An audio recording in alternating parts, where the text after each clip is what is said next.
Kepentingan. Berbeda dengan umumnya, orang arif yang bisa menangis terseduh-seduh saat melewati sebuah kuburan. Kita saat mengantar jenazah ke kuburan sekalipun sering lupa atau tidak pernah merasa sama sekali bahwa kita pun bisa dan suatu saat pasti menjadi jenazah juga. Berbeda dengan kebanyakan orang-orang zuhud yang memandang jabatan sebagai semacam malapetaka atau cobaan. Ketika sedang menjabat, kebanyakan kita lupa bahwa ada saatnya kita akan berhenti atau turun dari jabatan. Itu semua tentu karena kecintaan. Kebanyakan kita yang berlebihan kepada hidup dan kehidupan duniawi. Dan dengan sendirinya mencintai yang berlebihan pula kepada materi dan kedudukan. Apalagi setelah sekian lama dididik secara sistematis, terarah dan terencana untuk menyintai hidup dan kehidupan, maka hidup di dunia ini pun tanpa terasa meski tidak selalu diakui menjadi tujuan pokok. Hidup di dunia ini tidak seperti orang-orang tua Jawa bilang sekadar mampir ngombe, singgah sebentar untuk minum sudah teranggap sebagai tempat tinggal selama-lamanya. Maka apa yang disebut sebagai kepentingan sampai saat ini rata-rata dimaksudkan sebagai kepentingan duniawi, materi, dan kedudukan. Kepentingan akhirat seperti yang diserukan agama sebagai yang lebih penting otomatis kalah total, apalagi dalam pendidikan Orde Baru, mata pelajaran pokok dan wajib yang mengarahkan anak didik kepada kepentingan duniawi diberikan contoh dan teladan yang sempurna. Mata pelajaran mulai dari misalnya taktik dan strategi memperjuangkan kepentingan politik, kepentingan dan kepentingan politik, metode peningkatan kepekaan, keuntungan, budaya pemaksaan kehendak, metode penghalalan segala cara, rekayasa sosial dan politik bagi kepentingan sesaat, relevansi menyalahkan orang bagi keberhasilan kepentingan, prinsip-prinsip mempertahankan kedudukan, metode berdalih dan pembenaran diri, kiat merebut hak dan mengabaikan tanggung jawab, hingga pendayagunaan agama secara maksimal bagi kepentingan politik. Karena diberikan contoh dan teladan, maka dapat diserap secara sempurna oleh semua anak didik, kecuali mereka yang terlalu bebal.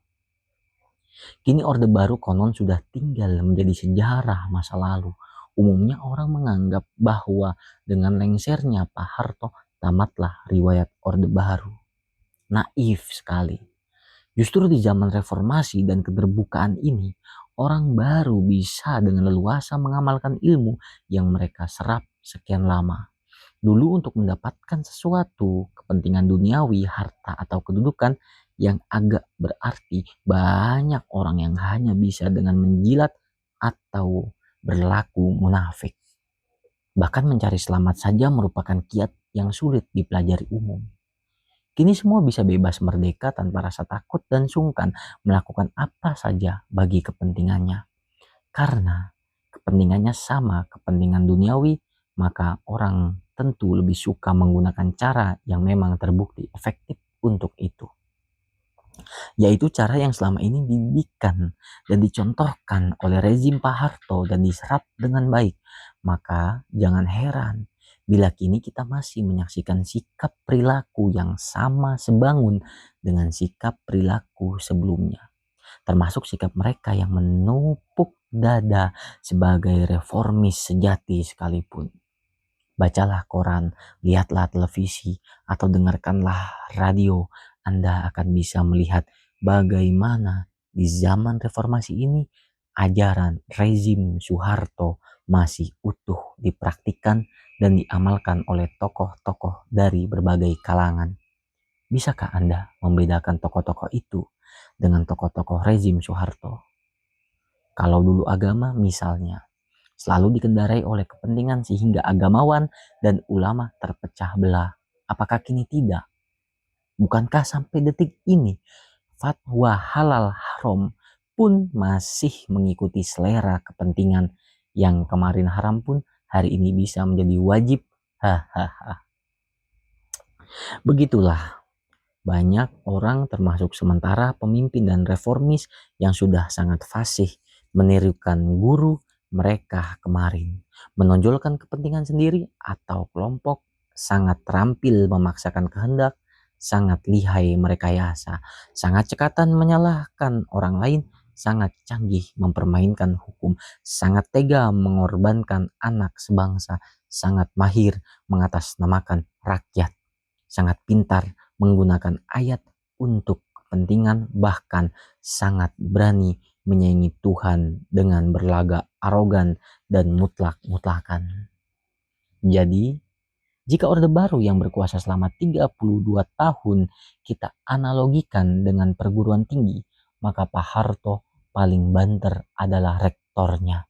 Wakil-wakil rektor, dekan-dekan, guru-guru besar, dosen-dosen, dan para asisten dosen masih sehat walafiat dan bekerja sebagaimana biasa. Dan yang terpenting, ilmu-ilmu yang diajarkan sudah terlanjur diserap oleh anak-anak didik, terutama yang cerdas-cerdas. Jadi, siapa mau mereformasi siapa atau apa? Bila karena kepentingan masih menjadi panglima, masing-masing karena kepentingan sendiri hanya melihat kesalahan semata-mata ada pada pihak lain dan kebenaran hanya ada pada pihak sendiri.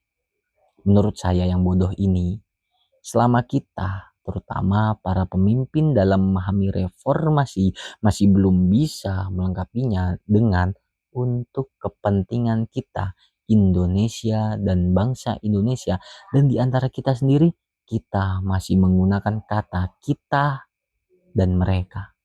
Saya khawatir sampai kiamat kurang 2 hari pun reformasi hanya tinggal omong kosong yang hanya gagah untuk diwiritkan seperti Pancasila tempo hari. Bahkan saya berpendapat bila kita tidak bisa melepas kepala kita yang sudah sedemikian kental dengan ajaran rezim Orde Baru dan menggantikannya dengan kepala baru. Atau dengan istilah yang lebih mentereng, apabila kita tidak berani melakukan reformasi mental, maka bukan saja reformasi akan kandas, bahkan naudzubillah keadaan akan semakin runyam. Satu dan lain hal, karena sekarang kita semua benar-benar merdeka berbuat apa saja seperti para penguasa di zaman Orde Baru. Untuk revolusi mental itu, tantangan pertama dan utamanya adalah berani atau tidak kita mengubah pandangan kita terhadap dunia dari sebagai tempat tinggal menjadi hanya sebagai persinggahan sementara dan memandang kepentingan duniawi hanyalah kepentingan duniawi.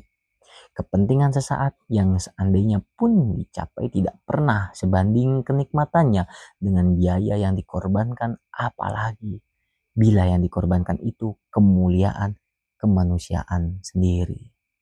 Semoga Allah mengampuni dosa-dosa kita dan tidak mengazab kita akibat sikap perilaku kita sendiri. Amin. Sebuah esai karya Gusmus dalam buku Membuka Pintu Langit.